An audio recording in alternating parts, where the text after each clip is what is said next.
राधे कृष्ण। ज्योतिष और लाल किताब के इस विशेष अंक में आपका स्वागत है। श्रावण मास की पूर्णता और नवग्रहों के राशि परिवर्तन के साथ ब्रह्मांड में एक अत्यंत दुर्लभ ऊर्जा का निर्माण हो रहा है।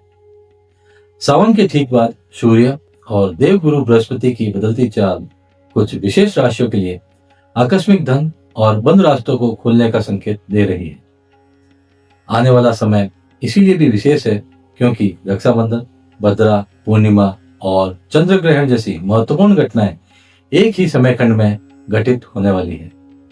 इनका प्रभाव केवल धार्मिक दृष्टि से ही नहीं बल्कि ज्योतिषीय दृष्टि से भी महत्वपूर्ण माना जाता है। इस पूरे विश्लेषण में हम 28 अगस्त को आने वाले रक्षाबंधन की तिथि और सटीक मुहूर्त की बात करेंगे। भद्रा के विज्ञान और उसके धार्मिक महत्व को समझेंगे। रक्षा सूत्र से जुड़ी प्राचीन कथाओं को जानेंगे।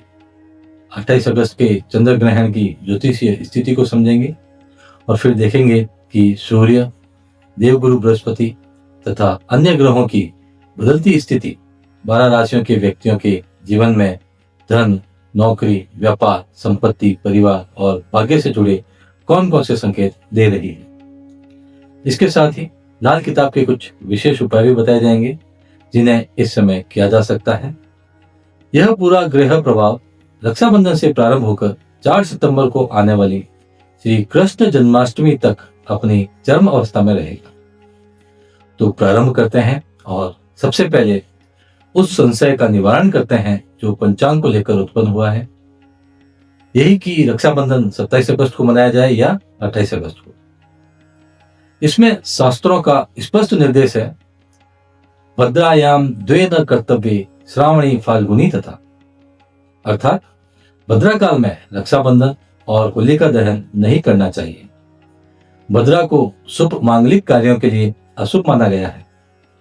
पौराणिक मान्यता में भद्रा को सूर्यदेव की पुत्री और शनिदेव की बहन के रूप में भी वर्णित किया जाता है और उसके स्वभाव को उग्र माना गया है। इसी कारण श्रावणी अर्थात रक्षाबंधन और फाल्गुनी अर्थात होलिका दहन जैसे विशेष पर्वों में भद्रा के समय को विशेष रूप से देखा जाता है।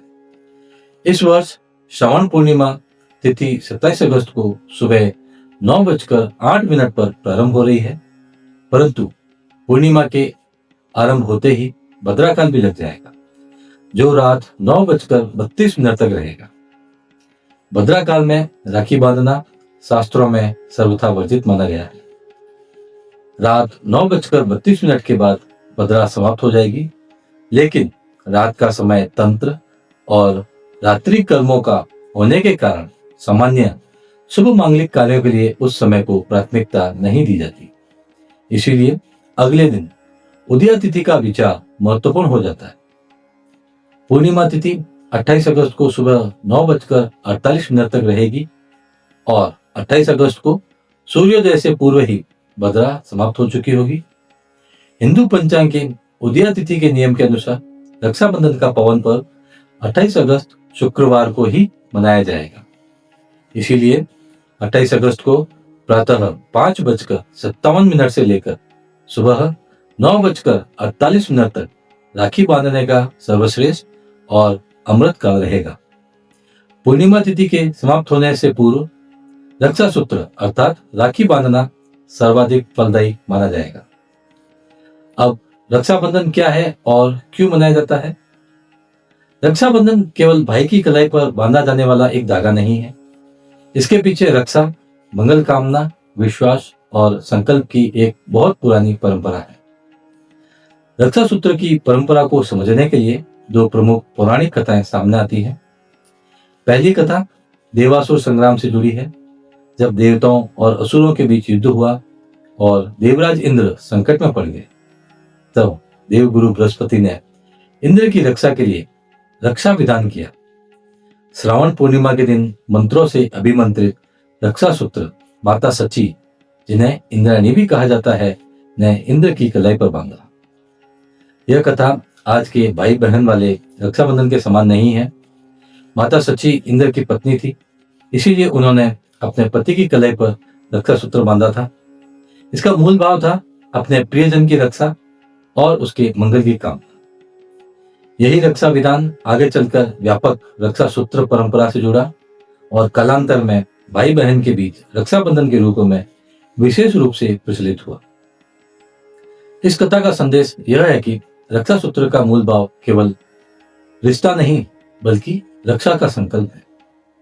दूसरी कथा भगवान विष्णु और राजा बलि से जुड़ी हुई है। वामन अवतार में भगवान विष्णु ने राजा बलि से 3 पग भूमि मांगी और 3 पग में उनका पूरा साम्राज्य नाप लिया। बलि की दानवीरता से प्रसन्न होकर भगवान विष्णु ने पाताल में बलि के द्वारपाल के रूप में रहने का वचन दिया। जब माता लक्ष्मी ने भगवान विष्णु को अपने से दूर पाया तो उन्होंने एक सामान्य स्त्री का रूप धारण किया और राजा बलि के पास गई। उन्होंने बलि की कलाई पर रक्षा सूत्र बांधा और उसे अपना भाई बनाया। जब बलि ने उन्हें उपहार देने की इच्छा व्यक्त की तब माता लक्ष्मी ने भगवान विष्णु को वापस मांग लिया। इस कथा से रक्षा सूत्र के उस भाव को बल मिलता है जिसमें रक्षा के साथ प्रेम, विश्वास और पारिवारिक संबंध जुड़ जाते हैं। इसी भाव के कारण आज बहन अपने भाई की कलाई पर राखी बांधती है और भाई उसकी रक्षा का संकल्प लेता है। और जब भी रक्षा सूत्र बांधे इस मंत्र का उच्चारण किया जाना चाहिए। येन बद्धो बलि राजा दानवेंद्रो महाबल तेन त्वामपि बदनामी रक्षे मां चल। अर्थात जिस रक्षा सूत्र से महान शक्तिशाली धनवराज बलि को बांधा गया था उसी रक्षा सूत्र से मैं तुम्हें बांधता या बांधती हूँ। ये रक्षा सूत्र तुम अपनी रक्षा करने वाली शक्ति से कभी विचलित मत होना। अर्थात इस मंत्र में रक्षा सूत्र से रक्षा, स्थिरता और सुरक्षा की प्रार्थना की जाती है। 28 अगस्त 2026 को आंशिक चंद्र ग्रहण कुंभ राशि और सतभिषा नक्षत्र में होगा। ज्योतिषीय गणना में चंद्रमा कुंभ राशि में है और सूर्य उसके सामने सिंह राशि में रहेगा। भारत में यह ग्रहण दिखाई नहीं देगा, इसीलिए सामान्य दृश्यता आधारित नियम के अनुसार भारत में सूतक लागू नहीं माना जाएगा, परंतु इसका प्रभाव सभी 12 राशियों पर देखने को मिलेगा क्योंकि चंद्रमा को ज्योतिष में मन, भावनाओं, मानसिक स्थिति, माता, पारिवारिक वातावरण और हमारी संवेदनशीलता से जोड़ा जाता है। इसीलिए चंद्र ग्रहण को केवल आकाश में होने वाली एक खगोलीय घटना के रूप में नहीं देखा जाता बल्कि ज्योतिषीय दृष्टि से भी इसके प्रभाव का अध्ययन किया जाता है। और इसी के साथ देवगुरु बृहस्पति कर्क राशि में और सूर्य सिंह राशि में गोचर कर रहे हैं। गुरु और सूर्य का यह गोचर प्रत्येक राशि के जीवन के अलग क्षेत्र को प्रभावित करने वाला है। अब सावन के बाद इसी चंद्र ग्रहण, सूर्य का अपनी ही राशि में गोचर और देवगुरु बृहस्पति के नक्षत्र परिवर्तन को ध्यान में रखते हुए अब 12 राशियों पर पड़ने वाले प्रभाव को देखते हैं। प्रारंभ करते हैं मेष राशि से। मेष राशि के जातकों के लिए देवगुरु बृहस्पति इस समय चतुर्थ भाव में स्थित है। चतुर्थ भाव घर, परिवार, माता, भूमि, संपत्ति, वाहन, सुख सुविधा और मानसिक शांति से जुड़ा भाव माना जाता है। इसीलिए गुरु का यहाँ प्रभाव इन क्षेत्रों से जुड़े मामलों को मजबूत दिशा देता है। इसी कारण यदि लंबे समय से घर, परिवार, संपत्ति, वाहन या पारिवारिक सुख से जुड़ा कोई विषय अटका हुआ है तो उसमें आगे बढ़ने की स्थिति बनेगी। रुके हुए सरकारी काम और संपत्ति से जुड़े मामलों में भी गति आएगी। पैतृक संपत्ति से जुड़े मामलों में आर्थिक लाभ की स्थिति बनेगी। इसके साथ सूर्य सिंह राशि में आपके पंचम भाव से प्रकाश डाल रहे हैं। पंचम भाव बुद्धि, शिक्षा, संतान, रचनात्मकता और निर्णय क्षमता से जुड़ा है। इसीलिए इस समय आपके निर्णय लेने की क्षमता मजबूत रहेगी और अपनी योग्यता के आधार पर आगे बढ़ने का अवसर मिलेगा। वहीं 28 अगस्त का चंद्र ग्रहण आपके एकादश भाव अर्थात लाभ और आय के क्षेत्र को प्रभावित करेगा। इसीलिए धन, आय और संपर्कों से जुड़े मामलों में अचानक कोई महत्वपूर्ण घटनाक्रम सामने आ सकता है, लेकिन लाभ के साथ जल्दबाजी से बचना जरूरी रहेगा। विशेषकर संपत्ति या धन से जुड़े निर्णय भावनात्मक होकर न लें। लाल किताब के अनुसार मेष राशि के जातकों के लिए मंगलवार को किसी मजदूर या जरूरतमंद व्यक्ति को मीठा भोजन कराना आपके लिए शुभ रहेगा। क्रोध पर नियंत्रण रखना भी आवश्यक है। अब आते हैं वृषभ राशि पर। वृषभ राशि के लिए बृहस्पति इस समय तृतीय भाव में है। तृतीय भाव पराक्रम, साहस, प्रयास, छोटे भाई बहन, संपर्क, संचार, लेखन, मीडिया और अपने प्रयासों से आगे बढ़ने से जुड़ा है। इसीलिए इस समय आपके लिए सबसे बड़ा लाभ आपके अपने प्रयासों और संपर्कों से जुड़ा रहेगा। व्यापार, मीडिया, लेखन, बोलने, सलाह देने या लोगों से संपर्क रखने वाले कार्यों में आपकी सक्रियता बढ़ेगी और उसी सक्रियता से आर्थिक लाभ प्राप्त होगा। नए संपर्क बनेंगे और पुराने संपर्क भी काम आएंगे। व्यापार में बातचीत और नेटवर्किंग का महत्व बढ़ेगा। सूर्य सिंह राशि में आपके चतुर्थ भाव से गोचर कर रहे हैं, इसीलिए घर, परिवार, माता, वाहन और सुख सुविधा से जुड़े विषय भी इस समय महत्वपूर्ण रहेंगे। घर में कोई सुधार, वाहन संबंधी निर्णय या पारिवारिक विषय सामने आ सकता है। 28 अगस्त का चंद्र ग्रहण आपके दसम भाव को प्रभावित करेगा। दसम भाव कर्म, नौकरी, व्यवसाय और प्रतिष्ठा का भाव है, इसीलिए ग्रहण के आसपास कैरियर से जुड़ी कोई पुरानी स्थिति बदलने की दिशा बन सकती है। कार्य क्षेत्र में जो बात लंबे समय से मन में चल रही थी, उसे लेकर निर्णय लेने का समय आएगा। लाल किताब के अनुसार पानी को दूषित न करें। शुक्रवार के दिन सफेद चंदन का तिलक मस्तक और नाभि पर लगाना शुभ रहेगा। अब बढ़ते हैं मिथुन राशि की ओर। मिथुन राशि के लिए बृहस्पति इस समय द्वितीय भाव में स्थित है। द्वितीय भाव धन, बचत, परिवार, वाणी और संचित संपत्ति का प्रमुख क्षेत्र है, इसीलिए इस समय आर्थिक स्थिति आपके लिए मुख्य विषय रहेगी। पहले किए गए निवेश से लाभ मिलने की स्थिति बनेगी और रुका हुआ धन वापस आने की दिशा बनेगी। नौकरी पेशा लोगों के लिए आय बढ़ने और पदोन्नति से जुड़ी स्थिति मजबूत होगी। आपकी वाणी भी इस समय महत्वपूर्ण रहेगी। सही समय पर कही गई सही बात आर्थिक अवसर को आपके पक्ष में ला सकती है। सूर्य सिंह राशि में आपके तृतीय भाव से प्रभाव दे रहे हैं, इससे साहस, प्रयास, संपर्क और संचार की शक्ति बढ़ती है, इसीलिए जो काम पहले केवल सोच तक सीमित था, उसे पूरा करने के लिए आप सक्रिय होंगे। चंद्र ग्रहण आपके नवम भाव को प्रभावित करेगा। नवम भाव भाग्य, धर्म, गुरु, लंबी यात्रा और जीवन दृष्टि से जुड़ा है, इसीलिए इस ग्रहण के आसपास किसी गुरु तुल्य व्यक्ति से मिलने, यात्रा करने या जीवन से जुड़ा महत्वपूर्ण निर्णय लेने की स्थिति बनेगी। धन आने के साथ अहंकार से बचें। बुधवार के दिन छोटी कन्याओं को हरे रंग की वस्तु या शिक्षा सामग्री दान करना शुभ रहेगा। अब बढ़ते हैं कर्क राशि की ओर। कर्क राशि के लिए इस पूरे समय की स्थिति विशेष है, क्योंकि बृहस्पति आपकी ही राशि में स्थित है। इससे व्यक्तित्व, आत्मविश्वास, निर्णय क्षमता और जीवन की दिशा पर गुरु का सीधा प्रभाव आता है। इसी कारण इस समय आपके भीतर आत्मविश्वास बढ़ेगा और समाज में मान सम्मान मजबूत होगा। जो लोग अब तक विरोध में खड़े थे, उनमें से कुछ लोगों का व्यवहार आपके प्रति बदल सकता है। नौकरी और व्यापार में अपनी स्थिति मजबूत करने के अवसर आएंगे और आय के नए स्रोत बनने की दिशा में प्रयास सफल होंगे। सूर्य सिंह राशि में आपके द्वितीय भाव से गोचर कर रहे हैं। द्वितीय भाव धन, परिवार और वाणी से जुड़ा है, इसीलिए आर्थिक मामलों के साथ परिवार और बोलचाल भी इस समय विशेष महत्व रखेंगे। चंद्र ग्रहण आपके अष्टम भाव को प्रभावित करेगा। अष्टम भाव अचानक परिवर्तन, गुप्त विषय, पुराने मामलों और संयुक्त धन से जुड़ा है, इसीलिए इस समय ऐसी बात सामने आ सकती है जिसे आप पहले नहीं जानते थे। इसीलिए भावनाओं में बहकर किसी की जमानत न लें और बड़ा कर्ज देने से बचें। सोमवार को शिवलिंग पर जल में थोड़े काले तिल मिलाकर अर्पित करें। नेक्स्ट, सिंह राशि। सिंह राशि के लिए इस समय सबसे महत्वपूर्ण बात यह है कि सूर्य आपकी राशि में गोचर कर रहे हैं। सूर्य आपकी राशि के ही स्वामी हैं, इसीलिए आत्मविश्वास, नेतृत्व और आपकी पहचान से जुड़े विषय मजबूत रहेंगे। लेकिन बृहस्पति आपके द्वादश भाव में स्थित है।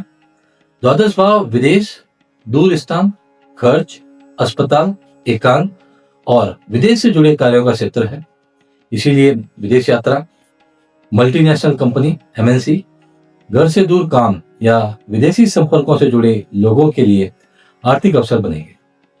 साथ ही खर्च भी बढ़ेगा, इसीलिए आय बढ़ने के साथ खर्च को नियंत्रित रखना जरूरी रहेगा।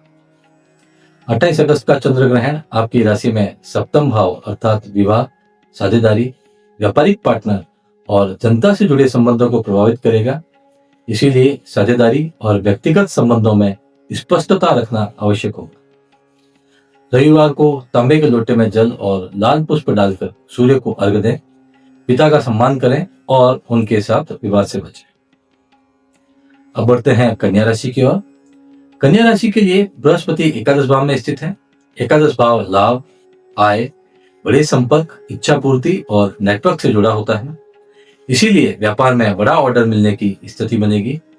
नौकरी पेशा लोगों को वरिष्ठ अधिकारियों का सहयोग मिलेगा और आपके संपर्क आर्थिक लाभ दिलाने में महत्वपूर्ण भूमिका निभाएंगे।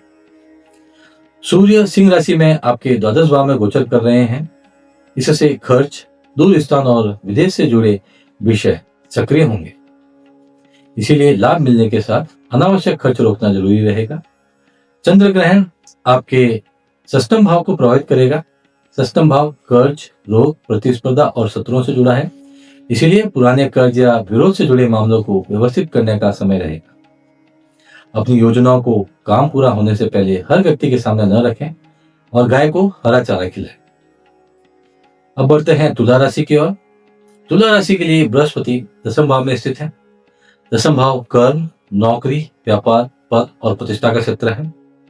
इसीलिए कैरियर में जो ठहराव बना हुआ था उसमें गति आएगी। नई नौकरी के प्रस्ताव आएंगे और व्यापार में प्रतिष्ठा मजबूत होगी। वरिष्ठ लोगों से सहयोग मिलेगा और कार्य क्षेत्र में आपकी स्थिति पहले की तुलना में मजबूत होगी। सूर्य सिंह राशि में आपके एकादश भाव से गोचर कर रहे हैं।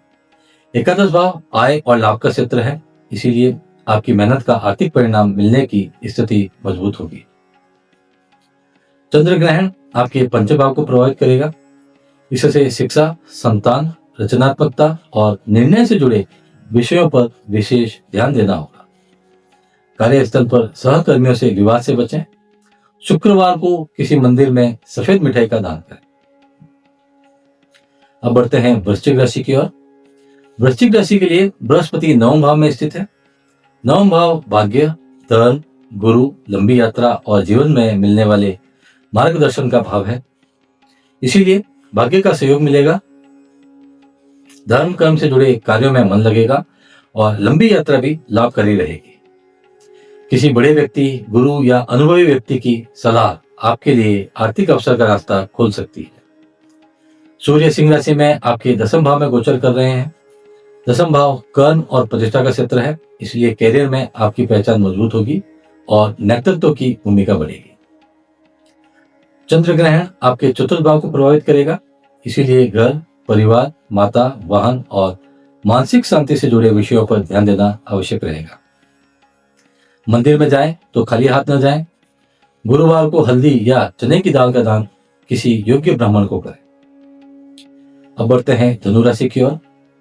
धनु राशि के लिए बृहस्पति अष्टम भाव में स्थित है। अष्टम भाव अचानक मिलने वाले धन, पैतृक संपत्ति, बीमा, संयुक्त धन और पुराने मामलों से जुड़े लाभ का क्षेत्र है। इसी कारण इस समय अचानक धन प्राप्ति के अवसर सामने आएंगे। बीमा, पैतृक संपत्ति या किसी पुराने निवेश से आर्थिक लाभ का रास्ता खुलेगा। सूर्य सिंह राशि में आपके नवम भाव से गोचर कर रहे हैं। नवम भाव भाग्य, गुरु, धन और लंबी यात्रा से जुड़ा है। इसीलिए आपके प्रयासों में भाग्य का सहयोग रहेगा और किसी अनुभवी व्यक्ति का मार्गदर्शन उपयोगी साबित होगा। चंद्र ग्रहण आपके तृतीय भाव को प्रभावित करेगा। इसलिए संपर्क, प्रयास, साहस और संचार से जुड़े निर्णय महत्वपूर्ण रहेंगे।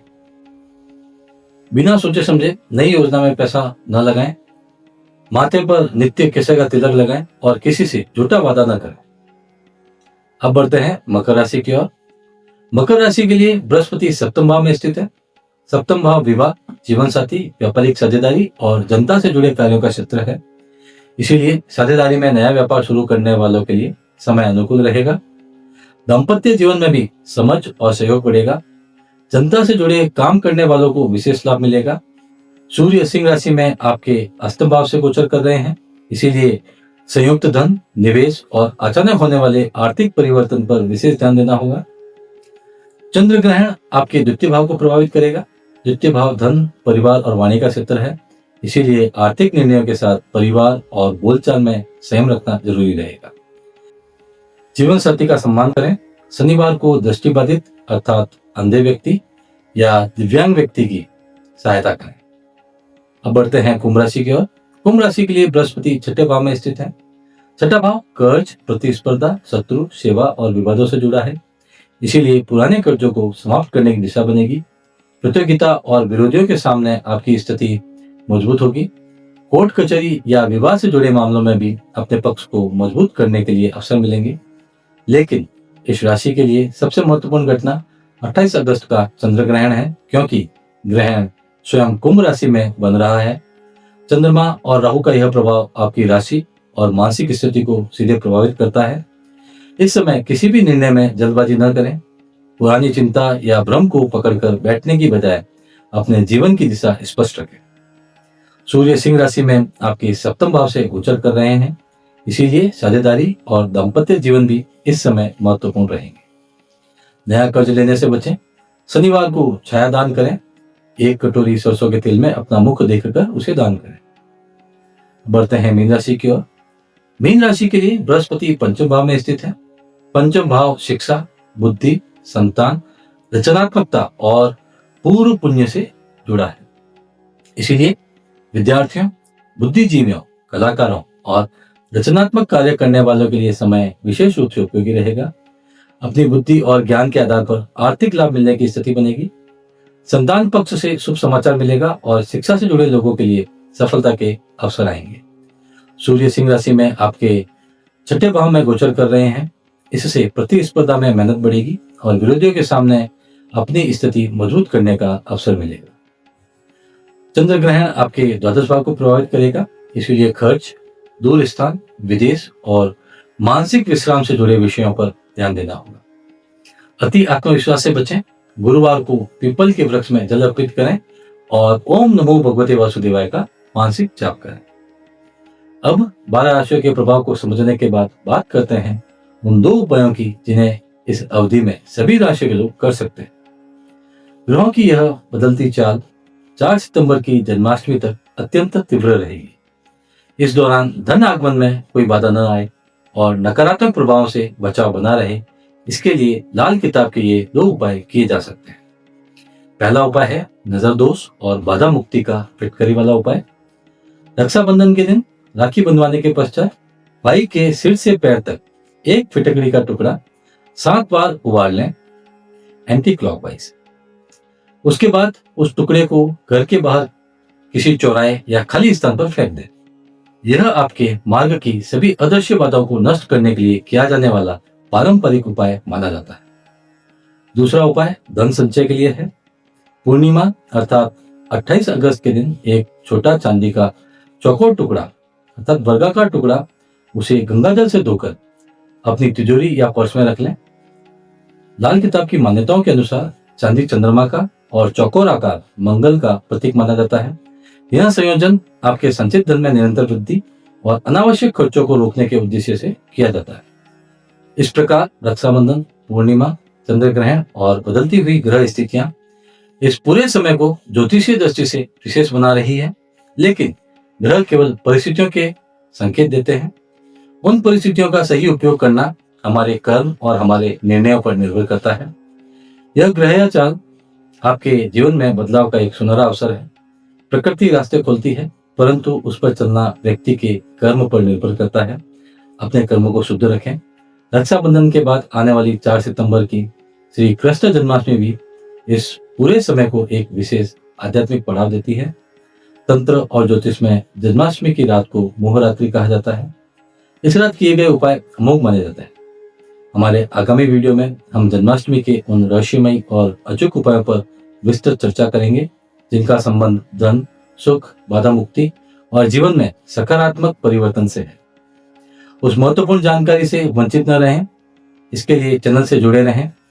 यह विश्लेषण आपके लिए कितना उपयोगी सिद्ध हुआ, कमेंट में हर हर महादेव या ओम नमो भगवते वासुदेवाय लिखकर अवश्य बताएं, रक्षाबंधन के इस पावन पर्व पर आपके परिवार में प्रेम, विश्वास और समृद्धि बनी रहे, यही मंगल कामना है।